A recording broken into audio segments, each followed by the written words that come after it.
Today's reading is taken from Mark chapter 11, verse 27 to 12, verse 12.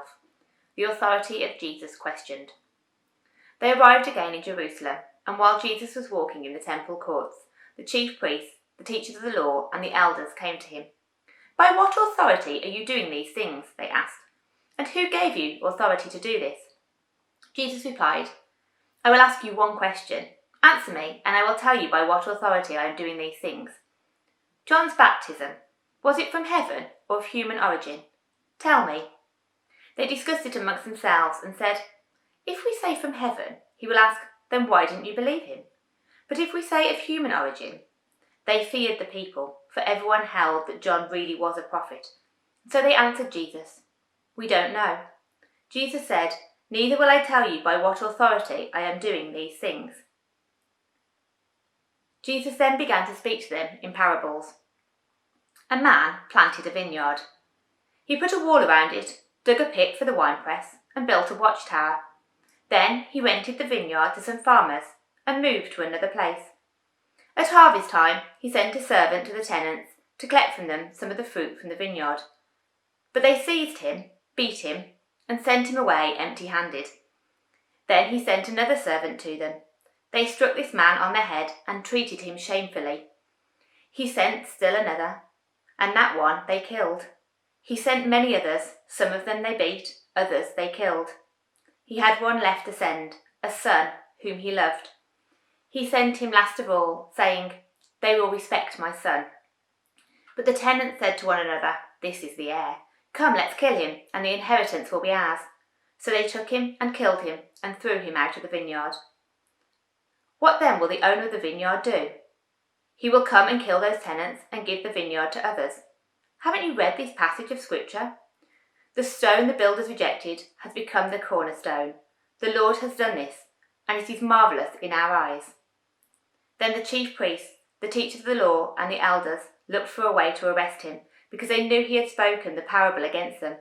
But they were afraid of the crowd, so they left him and went away. This is the word of the Lord. Thanks be to God. You may turn your papers over now. Well, it's the 21st of June, and if the public examinations had taken place this year, then the GCSEs would be done by now, and the A-levels would be finished by the middle of next week. They haven't happened, of course, and this makes me feel a bit sorry for the kids who are, like I was, basically counting on the last few months to pull it out of the bag after a school career which featured, shall we say, a degree of non-engagement. And I was thinking in the week about the subjects which I did basically cram for a couple of months all those years ago, mostly taking my cue from past papers, and how little of that I can remember now.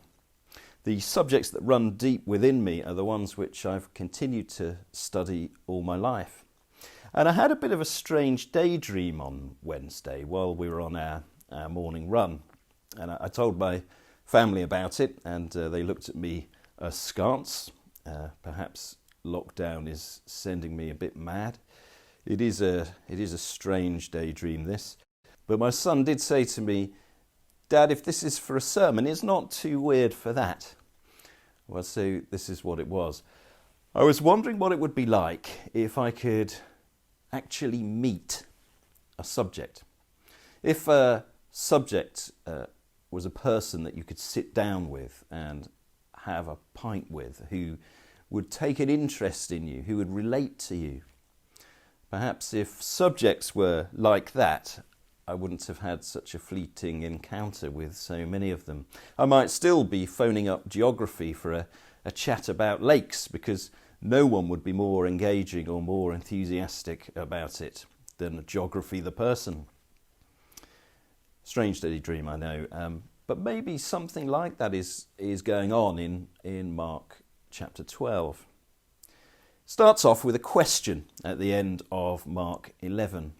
Verse 27, while Jesus was walking in the temple courts, the chief priests, the teachers of the law, and the elders came to him. "By what authority are you doing these things?" they asked. "And who gave you the authority to do this?" And it's quite understandable why they would ask that. It's sometimes said that Jesus strides around Mark's gospel as if he owns the place. You know, he tells people that their sins are forgiven. He orders a storm to be quiet. He commands demons to come out of people. He goes into the temple and turns over the tables of the money changers. He really does act as if he owns the place. And these religious leaders want to know why he thinks he has the right to act in this way. Who gave you the authority to do this? And if you read just chapter 11, it looks very much as though he evades the question. But if you continue into chapter 12 and read the parable, you find that he does answer it after all. There's a man who plants a vineyard and he rents it out to tenants and he goes on a journey. And at harvest time, he sends a servant to collect the rent in the form of fruit, but the tenants beat him and send him away. The owner then sends more servants, but the tenants beat or kill them all. So in the end, the owner sends his own son, thinking they're bound to respect him. But the tenants treat the son even more badly. They kill him and throw his body out of the vineyard. Now, you can't tell a story about a vineyard to a group of religious leaders in the Holy Land in the first century without expecting them to make connections. The vineyard was a very well-known symbol in the Old Testament for Israel, with God as the one who plants it. If you have a look at the first bit of Isaiah chapter 5 and compare it to verse 1 of Mark 12, you'll see that Jesus absolutely must have had that in mind. And he knew that the religious leaders he was talking to would have seen the connection straight away. So Jesus is answering the question after all. He has the authority because he is the son of the owner, the son indeed of God. God had sent prophets in the past. They had been abused, but now he's sending his son. And this is quite an astonishing thought.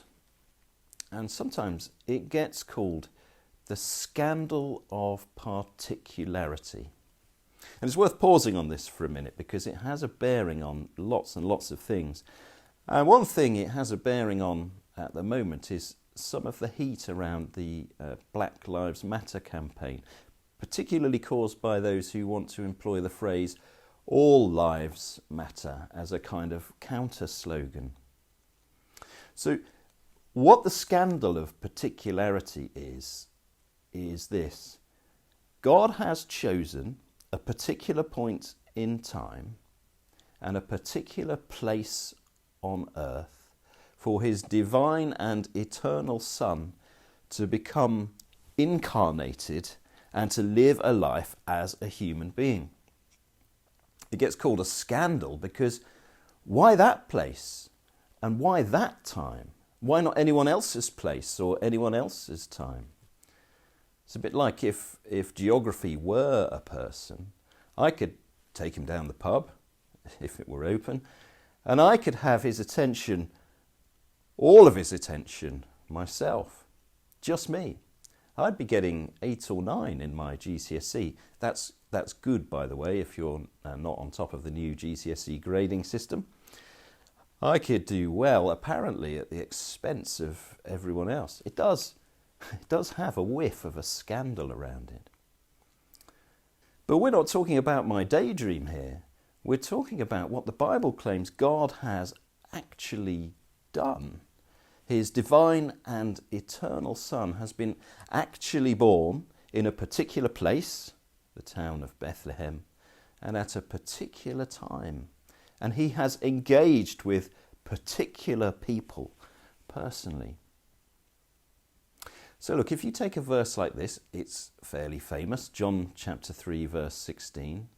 For God so loved the world that he gave his one and only Son, that whoever believes in him shall not perish, but have eternal life. It is a general and universal statement, isn't it? Whoever believes in him shall not perish, but have eternal life. No distinctions are drawn. It doesn't matter what colour your skin is, what your ethnicity is. It doesn't matter what is your age, your height, your sex, your gender, your IQ, or anything. The invitation to believe in God's Son is open to you, and the offer of eternal life is there for all. All lives certainly do matter to God. But look at this verse again.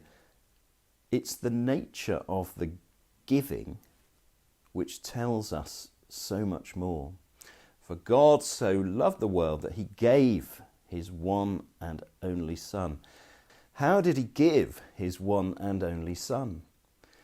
He gave him by giving him to be born as a human child in Bethlehem, to live a life of bringing healing to others, before giving him ultimately to die a real and cursed death on a Roman torture stake. And it's by looking at what happened in those years which enables us to make not just general statements about God's love, but particular ones too. There was a time when Jesus' disciples tried to shoo away the little children, but Jesus said, "Let them come to me," and he blessed them. So children's lives matter to God. Jesus also treated women as disciples in a way which I do think was quite uncommon in his day. So women's lives matter to God. He crossed boundaries and talked with Samaritans, so Samaritan lives matter to God. He healed lepers, he ate with tax collectors and prostitutes, he talked with Gentiles. In each case, we're shown that you can indeed make very specific statements about whose lives matter to God. This is the nature of incarnation. It moves from the general to the particular. There's no question in my mind that Jesus wholly agrees with the statement that black lives matter. Why on earth would you think it is legitimate to try to undercut that by moving back from the particular to the general? So the vineyard. God sends his Son to the vineyard, not only with his authority, but also with his love. And we understand something about both because it is God's own Son who comes, not just his messengers. Well, the parable doesn't end well. The tenants do not respect the Son. They kill him and they throw his body over the wall of the vineyard. And perhaps Jesus was reminding the religious leaders of the plot that they were hatching against him and clearly placing them in his story as those who are in no way agents of God. And this is where the parable is supposed to do its work on you too and on me. We've always been a cat family since Jenny and I married 26 years ago, this coming week actually. We've had 9 cats share our lives. And an enjoyable game to play with a cat when it is a kitten is to put it in front of a mirror and see what happens. And they always start off by thinking that they're looking at another cat. They either jump sideways with their little tail all puffed out to try and look big and threatening, which is quite comical, or they rush up to the mirror to try and play with the cat they can see, and when they feel the coldness of the glass, they run behind it to see if they can find the other one there. After a few weeks, though, this wears off. They become wise. And I guess they somehow know that the cat they can see is really them. It doesn't matter if you change the mirror or the room. They just look at the reflection with no surprise. And I think Jesus' parables are like this. The first time you hear one, you think it's about someone else. But as time goes on, you realise that it's holding up a mirror to you and inviting you to find yourself within it. So how are you treating God's Son? If you were a tenant in the story, where would you fit? Would you be demanding to know what right he has to be there? Or would you be offering him the fruit of your labour and your life?